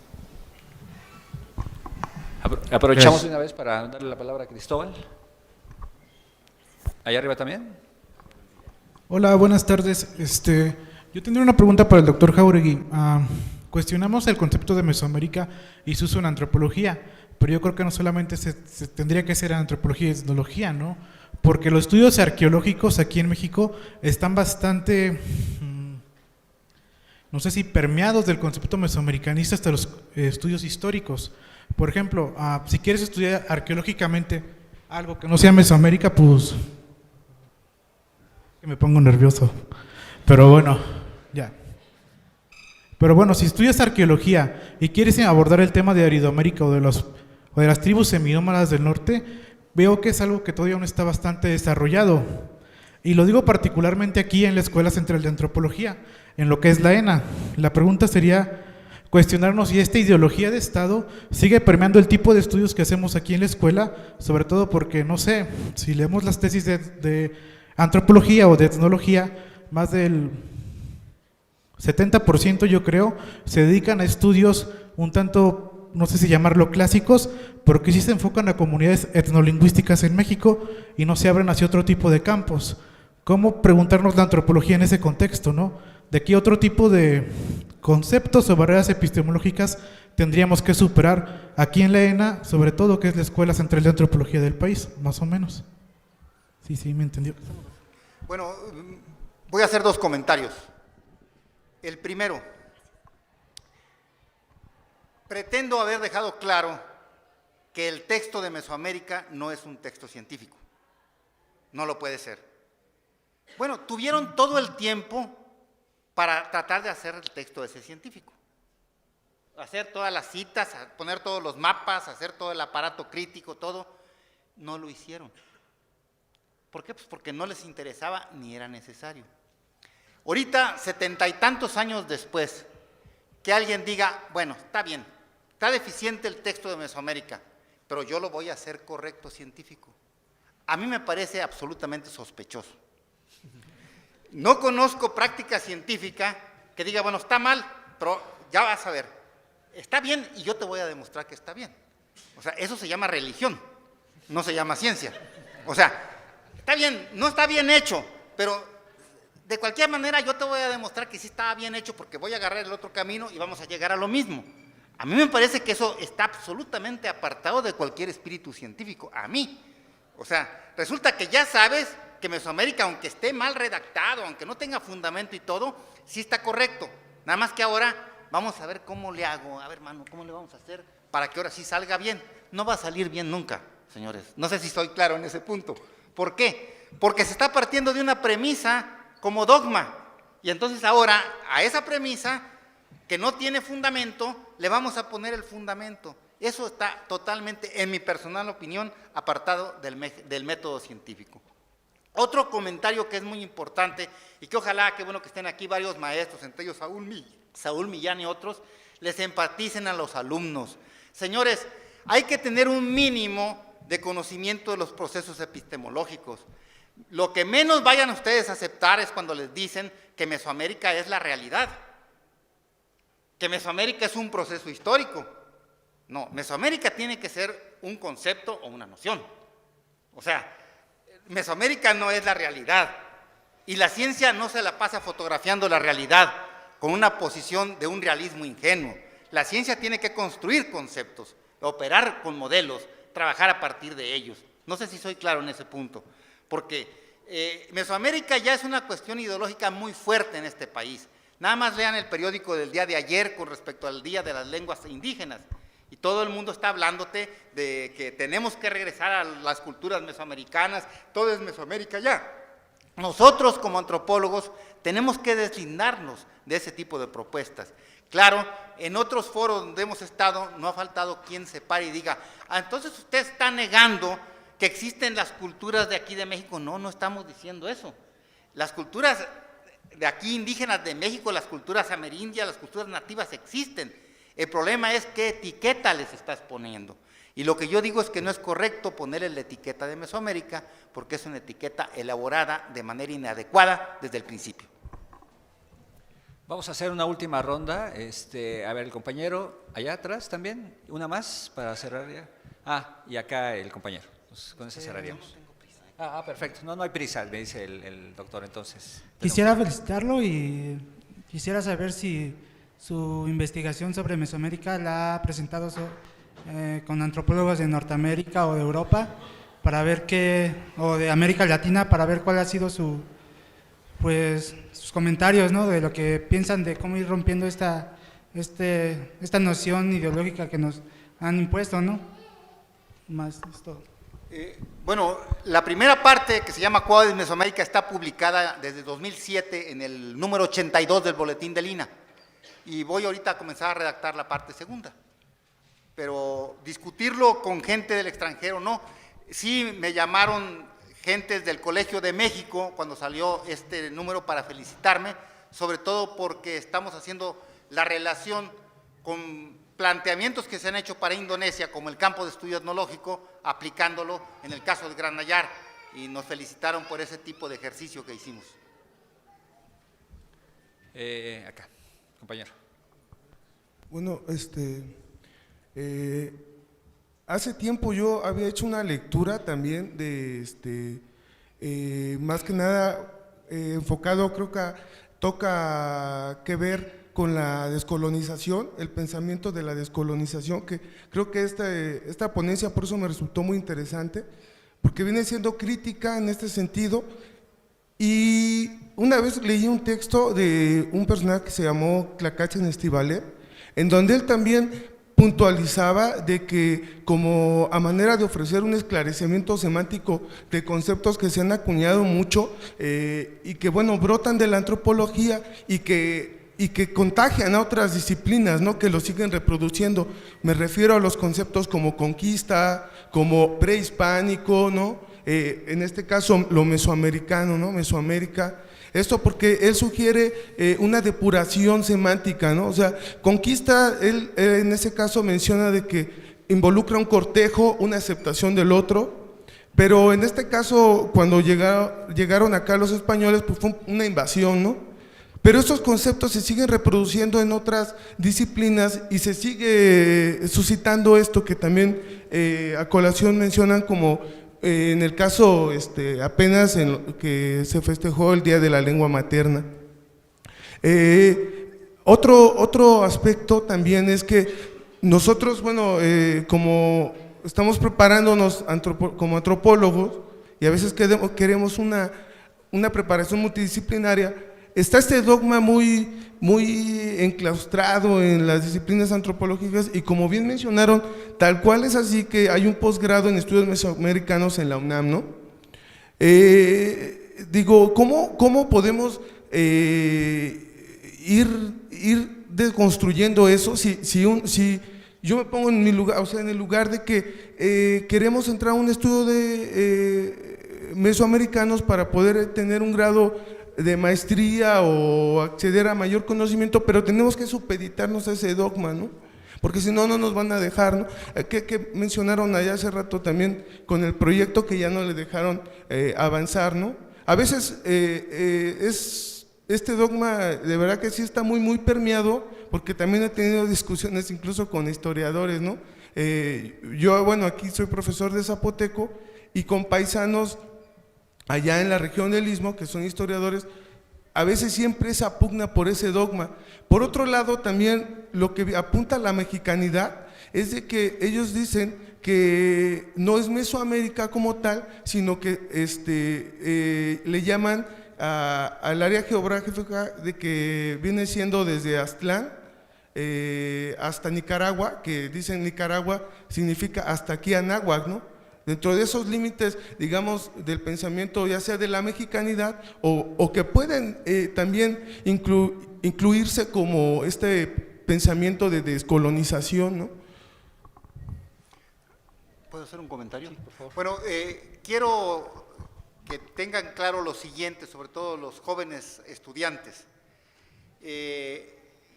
Cuando ustedes se topen con algún intento de actualizar, de recomponer la propuesta de Mesoamérica, les sugiero que lean los comentarios que están en el número 82 del Boletín Oficial del INAH, de Bills, de Kreber y de Sauer, al segundo artículo de Kirchhoff, al de Cazadores Recolectores del Gran Suroeste. O sea, lean esos tres comentarios de tres grandes antropólogos, bueno, Sauer era geógrafo y antropólogo, a ese intento por establecer de otra manera, más científica, la cuestión de lo que será Aridoamérica y Oasis América. Lean a esos tres autores y sobre todo lean dos artículos de dos arqueólogos mexicanos, el de López Aguilar y el de Ignacio Rodríguez, publicados en el año 2000. Considero yo que el texto de López Aguilar es el texto crítico de manera epistemológica más importante en contra de Mesoamérica, y sugiero que se lea. Y también el texto de Ignacio Rodríguez, porque es un texto que demuestra claramente toda la apropiación que hizo el Estado mexicano de la propuesta de Mesoamérica. Esas 5 lecturas, háganlas por favor, y creo que van a serles de mucha utilidad. Adelante. Sí, acá. Bueno, buenas tardes. Disculpe, yo tengo una duda respecto a que entendiendo que Mesoamérica fue un concepto, bueno, forzado, acuñado a partir de pues, la hegemonía política por construir un Estado-nación y demás, ¿qué implicaciones ha tenido en lo que respecta a la vida cotidiana, política y social del país? Bueno, yo insistiría en que la gente tuviera cuidado al usar concepto. En mi opinión, concepto es una propuesta que está fundada de acuerdo con unas reglas históricas, cambiantes o lo que sea, pero de acuerdo con reglas de una práctica científica, mientras que yo reservaría noción para una propuesta como la de Mesoamérica, que no corresponde a ningún tipo de reglas científicas. La incidencia de Mesoamérica en México ameritaría no una, sino varias tesis doctorales, que de hecho es un tema que ya se debería de abordar. Antes que nada, sorprende en todas las prácticas científicas, la aceptación de una propuesta depende de dos aspectos. Por un lado, de lo certero de su demostración y por otro lado, de que la comunidad a la que va dirigida la acepte. Acá con Mesoamérica tenemos que no hay nada de certero en su exposición, pero hubo de inmediato una total aceptación por la comunidad académica mexicana. O sea, de inmediato todo el mundo estuvo de acuerdo con Mesoamérica, nadie le vio ninguna duda, nada más Kirchhoff. Curiosamente, el único que tenía dudas era Kirchhoff, el supuesto autor de Mesoamérica. Todos los demás, lean todo lo que se publicó en los 40, todo es para aquí, para allá, y cada quien usándola para la conveniencia epistemológica que le parecía, haciendo estudios de arqueología, haciendo estudios de esto, de lo otro, y avanzando. Obviamente, primero es una incidencia de una noción ideológica dentro de una práctica científica. Eso es lo primero que hay que tomar en cuenta. Pero de inmediato esto derivó en cuestiones de la vida cotidiana y cuestiones políticas. O sea, aquí ha habido encuentros de las naciones mesoamericanas, auspiciados por el Estado mexicano. Ya invitas a Guatemala, invitas a Honduras, etcétera, etcétera. Entonces, hasta ese tipo de usos hay. Y por el otro lado está todo el uso de los movimientos de regeneración de culturas nativas, que hacen uso de la propuesta de Mesoamérica como una de sus banderas. O sea, hay neoindígenas que tienen como uno de sus pilares de discurso la referencia a Mesoamérica. O sea, hay desde el ámbito académico, que sería el que más tenemos cerca y que tenemos de alguna manera ya que confrontar, pues dialogando, pero confrontarlo. Precisamente a mí me han dicho en la universidad, bueno, ¿y tú quién eres para decir que eso y lo otro? Si hasta hay un posgrado en estudios mesoamericanos, aceptado por el Consejo Académico de la Universidad Nacional Autónoma de México. O sea, ¿tú quién eres para cuestionar eso? O sea, es una cuestión verdaderamente seria. Total, creo que sería un tema para realizar una investigación muy pormenorizada, porque sí existe, y existe además más allá de la frontera de México. En Estados Unidos hay movimientos también culturales que toman como bandera no nada más Aztlán, sino también el asunto de Mesoamérica.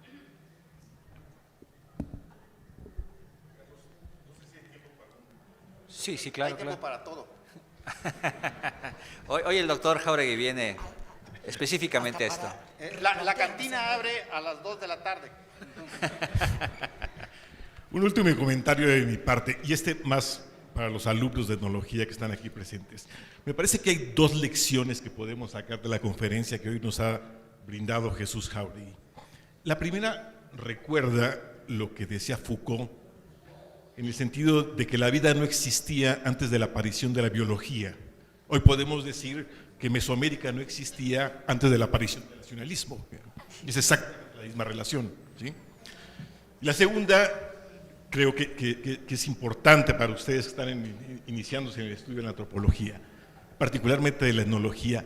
La etnología no es una reflexión sobre la unidad y la uniformidad, es una reflexión sobre la variación y la diferencia. Y cuando nos ponen un panorama de este tamaño como un área unificada de Mesoamérica, el primer deber de un etnólogo es pensar su diversidad y su diferencia. Y ahí estamos ubicados, efectivamente, en lo que tendríamos que hacer en el futuro. Gracias, Saúl. Adriana. Sí, quisiera precisamente aprovechando el comentario de Saúl, creo que también mucho está en ustedes, ¿no?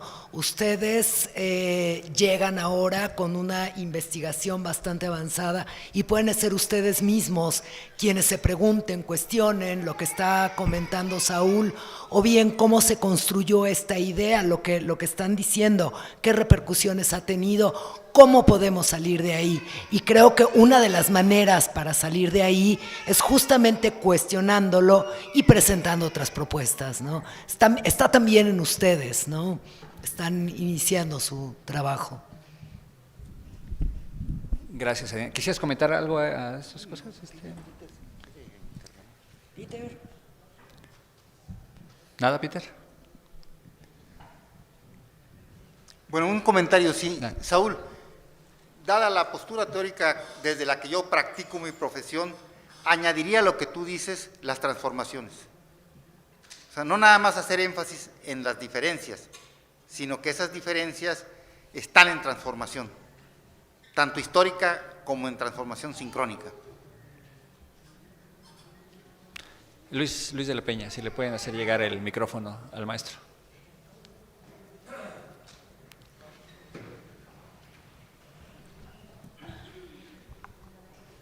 Bueno, ya alguna vez le había hecho yo la propuesta al doctor Jáuregui. ¿Usted considera que es oportuno una reedición de Mesoamérica en forma crítica? Yo considero que es oportuno reeditar Mesoamérica, por cierto, completo, o sea, sin que le quites el último párrafo, que es como muchas veces se ha reeditado, y con un conjunto de textos críticos a Mesoamérica, concretamente el de López Aguilar, el de Rodríguez, otro más, unos 10 textos críticos a Mesoamérica, y si quieres unos 2 o 3 que pretendan actualizar la cuestión de Mesoamérica. Creo que sería muy bien una antología de ese corte para que los estudiantes pudieran tener de dónde agarrarse. Por cierto, que no vale la pena que se reedite la tesis doctoral de Beals porque está publicada por Siglo XXI, pero esa tesis doctoral de Beals sí se debe de leer. Se llama La etnología comparada del norte de México antes de 1750. Está publicada en un libro antológico que se llama Obras de Beals, Etnohistoria. Ahí está. Yo le recomiendo mucho que se lea porque ese es un trabajo correctamente hecho sobre áreas culturales, para que se vea cómo debió de haberse hecho el supuesto trabajo de Mesoamérica. Y bueno, que se lea Mesoamérica al mismo tiempo.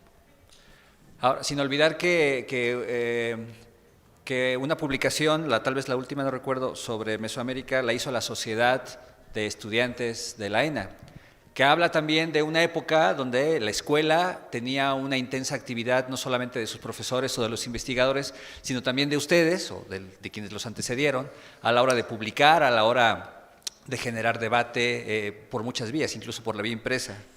Nos preguntan desde la transmisión en vivo, Elizabeth Florek, espero que lo haya pronunciado bien, ella comenta: Mesoamérica como concepto sirvió para la arqueología. Si no se hace la comparación con sociedades vivas, como lo hace el doctor Jáuregui, la forma de organización es distinta a la que generó el concepto. Bueno, yo diría que sí se hizo mucho trabajo arqueológico agarrándose de la referencia de Mesoamérica, pero que hay arqueólogos que yo pediría que hablaran sobre cuál fue el resultado de que la arqueología haya hecho esa referencia a Mesoamérica.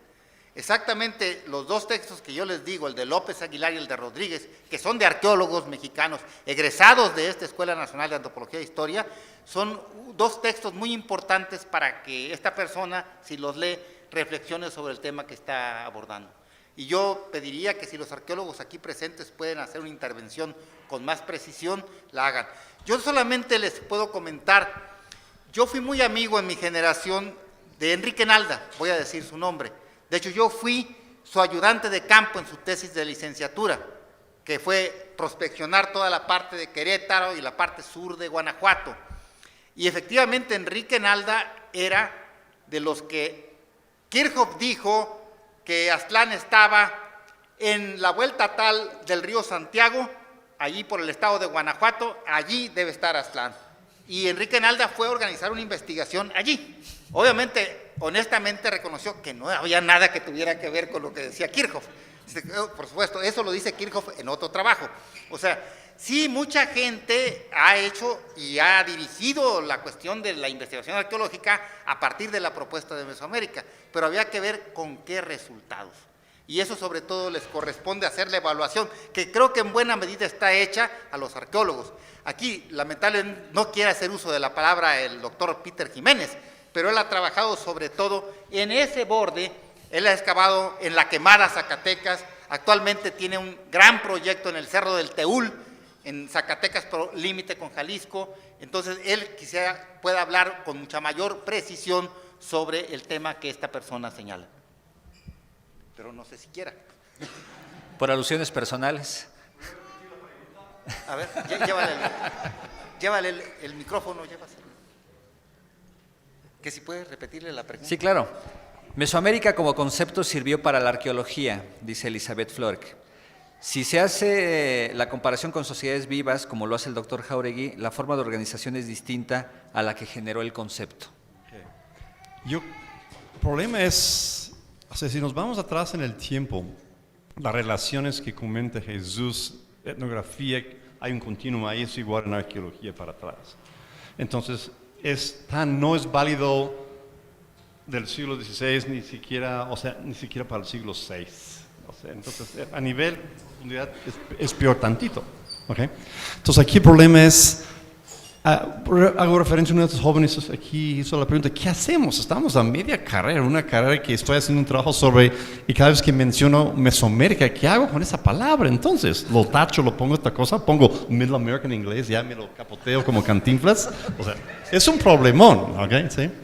A nivel conceptual, lo que yo durante tiempo hacía en arqueología era utilizar el sistema mundo, un concepto marco en el cual no estamos hablando de esas barreras culturales, sino estamos hablando de un sistema mundo. Entonces, es mucho más amplio. Entonces, es una forma que nos podemos borrar y podemos analizar centros, semiperiferias y periferias. Realmente ya a nivel de arqueología podemos hablar de sedentarismo, semisedentarismo, nomadismo, simplemente entonces hay un gradiente, no tenemos esas, la muralla no existe, ¿okay? El Trump Wall, no sí, ¿no?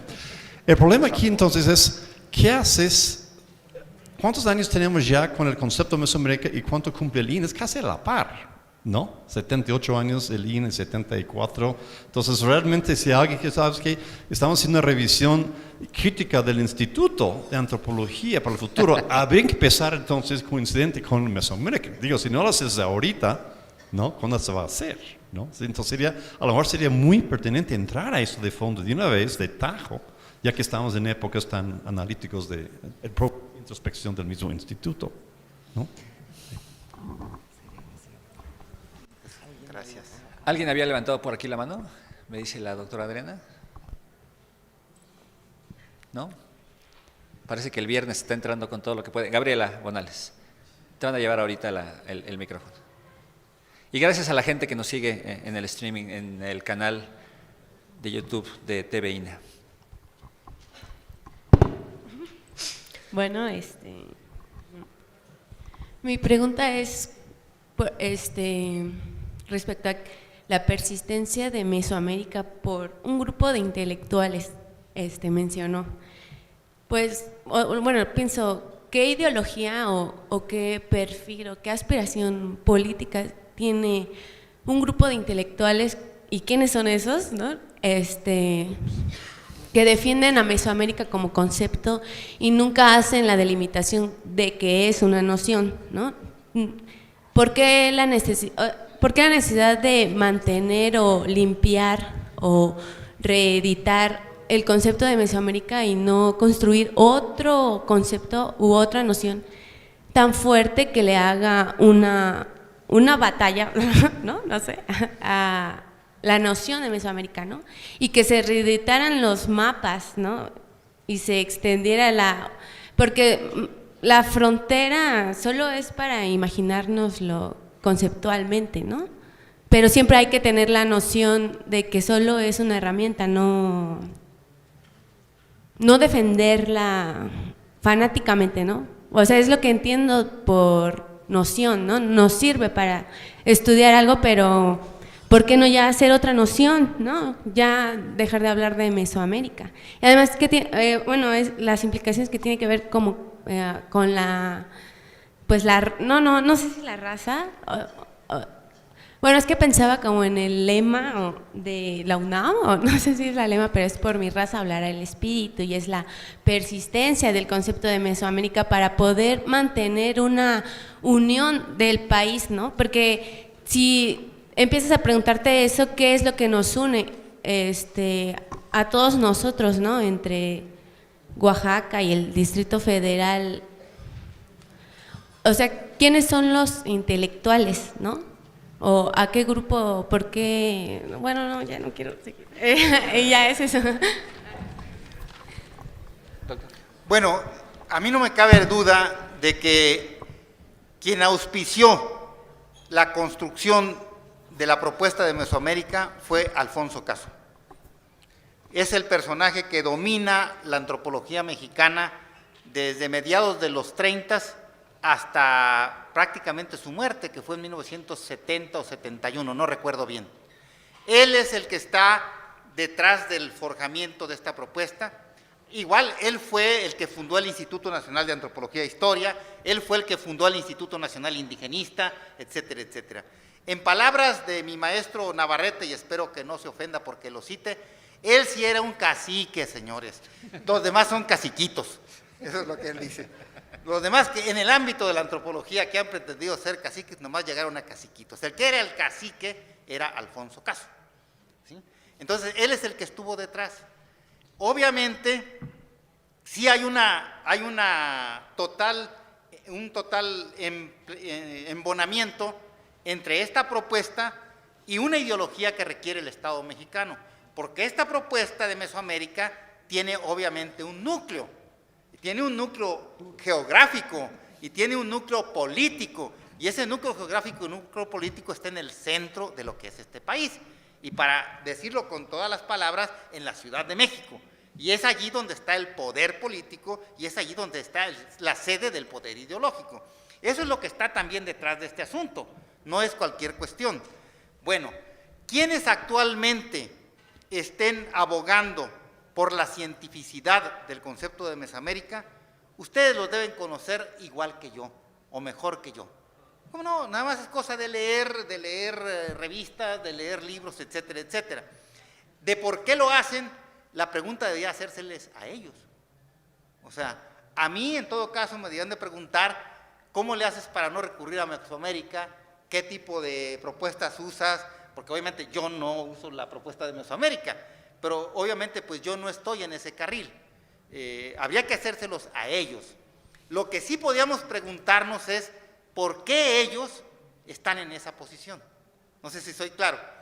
Intentar nosotros un análisis de por qué en el año 2017 hay antropólogos o historiadores mexicanos que están reivindicando la propuesta de Mesoamérica como un asunto científico. Eso sí nos podíamos preguntar. Yo, a partir de hoy, comenzaré a reflexionarlo.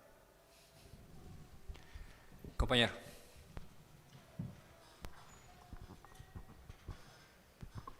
Sí, buenas tardes.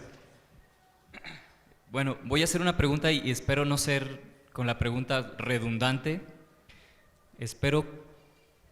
Quiero que mi pregunta vaya un poco hacia esto último que comentaba el doctor y un poco a esta postura epistémica de la idea o postulado de Mesoamérica, concepto, etcétera, porque justamente de eso último que mencionabas, yo, bueno, doy un ejemplo personal en el que intenté abordar un tema en el que creía que había, digamos, falta de claridad, y al apoyarme en el concepto de Mesoamérica veía que en vez de volver mi postura o mi investigación, en vez de volverla más firme, al usar Mesoamérica la volvía más débil, más blanda la postura. O sea, lo que trataba yo de armar como, ahora no lo voy a mencionar, pero voy a esto.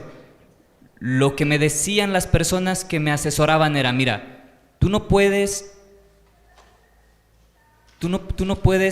reescribir todos los conceptos que están dentro del concepto de Mesoamérica, no puedes reescribirlos de nuevo, porque estos conceptos sirven para llenar vacíos en otras áreas. Entonces, entonces me empezó a parecer que Mesoamérica era como una ecuación matemática en la que sirve para despejar dudas o despejar datos, o más bien, sí, datos no conocidos, ¿no? Por ejemplo, dicen, bueno, tú tienes tales elementos, tales rasgos en tal cultura, ya sea material o inmaterial, y te encuentras con uno que no esclareces, que no puedes saber cómo es. Entonces tú haces una comparación entre un área y otra, y en otra área va a aparecer el elemento que te falta en una, aparece en otra, y entonces llenas el vacío que tienes. Entonces es la explicación que me daban a mí de por qué era importante el concepto de Mesoamérica, porque es como una ecuación matemática de cómo despejar dudas. Cuando yo quitaba el concepto de Mesoamérica, me quedaba con pequeños puntos, sí bien identificados, pero con áreas muy grandes vacías. Lo que me llevaría entonces a mí es a reescribir muchos conceptos, empezar desde abajo. Entonces a mí me parecía una postura, digamos, ¿cómo se puede decir?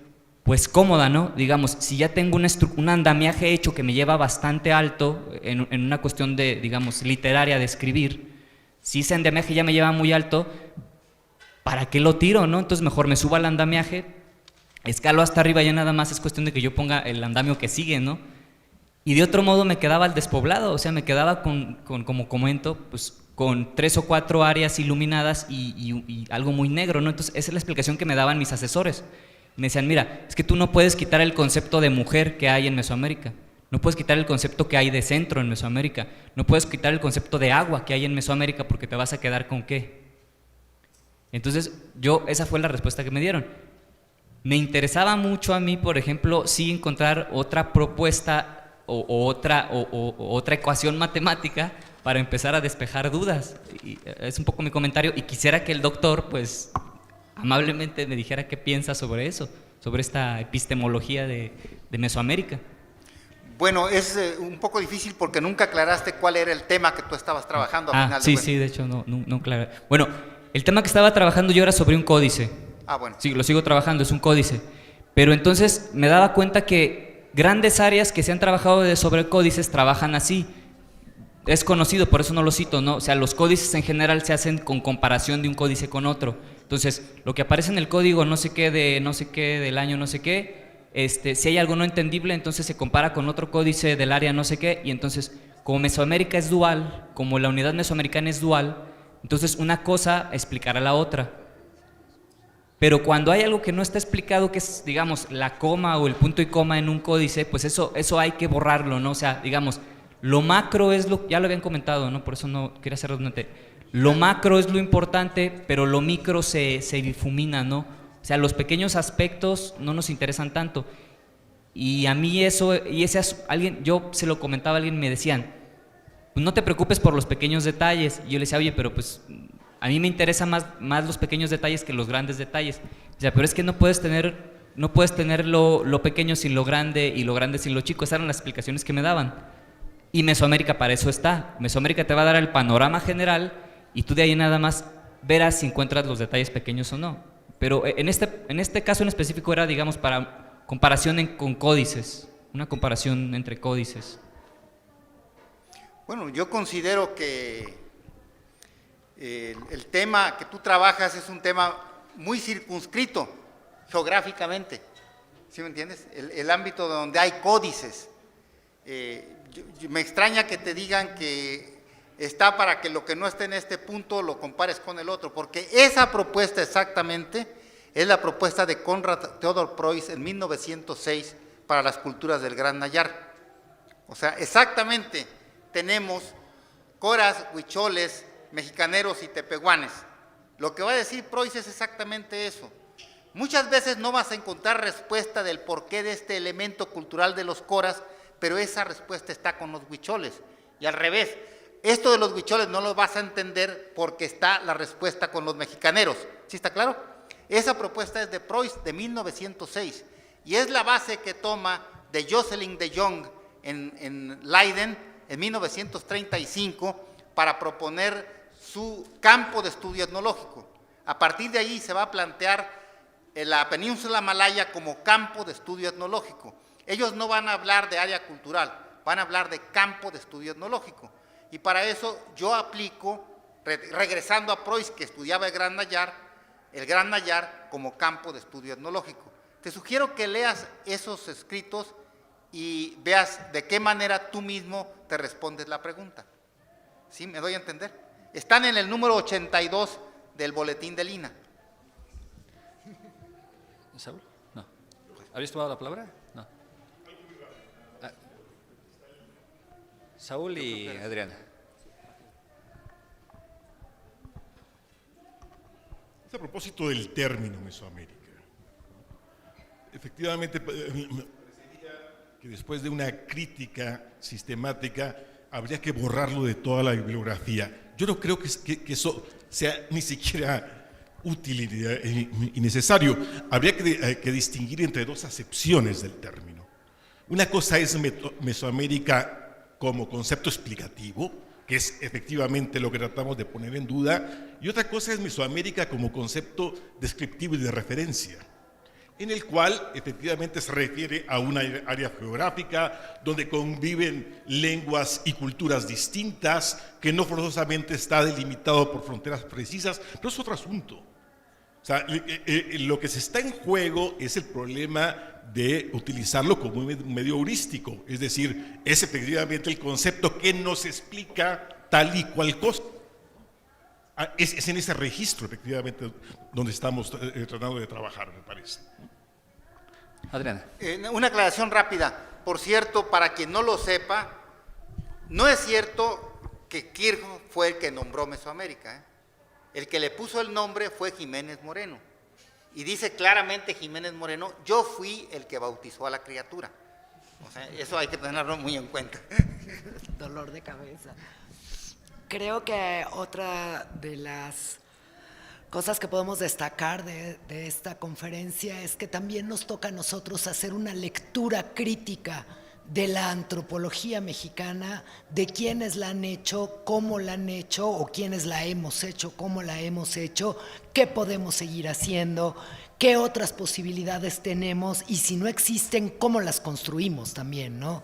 Si no sabemos ya qué hacer con Mesoamérica, pues tenemos que construir algo que sea una herramienta bien armada, que no esté metida en tantos problemas como este término, ¿no? O qué hacemos con muchas otras conceptos, características o construcciones de la antropología mexicana que a estas alturas del partido se vuelven más un estorbo que una herramienta, o que son más un problema que resultar verdaderamente eficaces. Creo que también esto se destaca de este trabajo y que nosotros podemos seguirlo haciendo.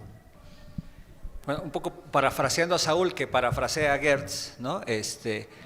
Sí, en efecto, pareciera ser que hay muchos conceptos que oscurecen más de lo que serían capaces de iluminar. Y sería muy interesante que no solamente nos planteáramos esto. Yo estoy muy agradecido con el doctor Jesús Jáuregui, que hoy trajo este debate a la escuela. Su trabajo no se agota en esto, ¿no?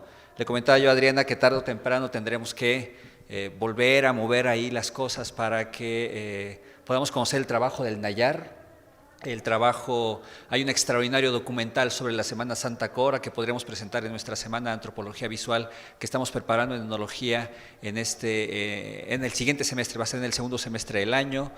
Pero bueno, cuando Saúl era coordinador de etnología, el seminario del doctor Jáuregui estaba, si no mal recuerdo, estaba dentro de la ENA, entonces uno podría, hoy que estamos en altas, bajas y cambios, uno podría entrar a estos seminarios. Son cosas que estaban dentro de la Escuela de Antropología disponibles para todos.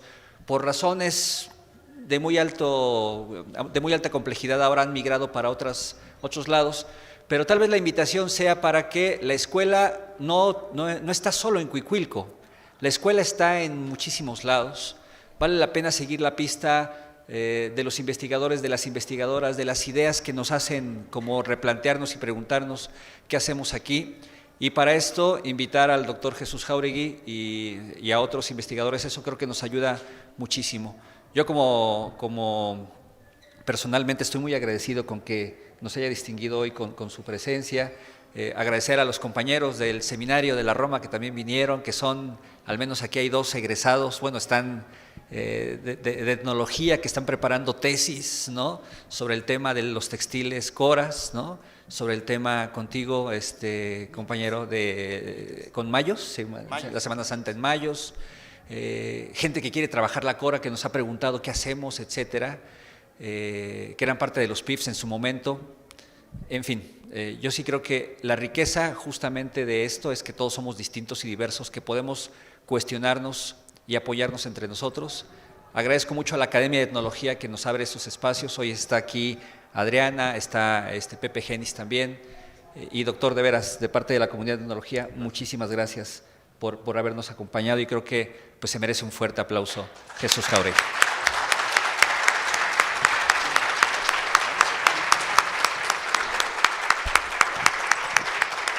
Con esto concluimos la sesión del día de hoy. Tenemos una segunda conferencia el lunes a las 12 del día, aquí también.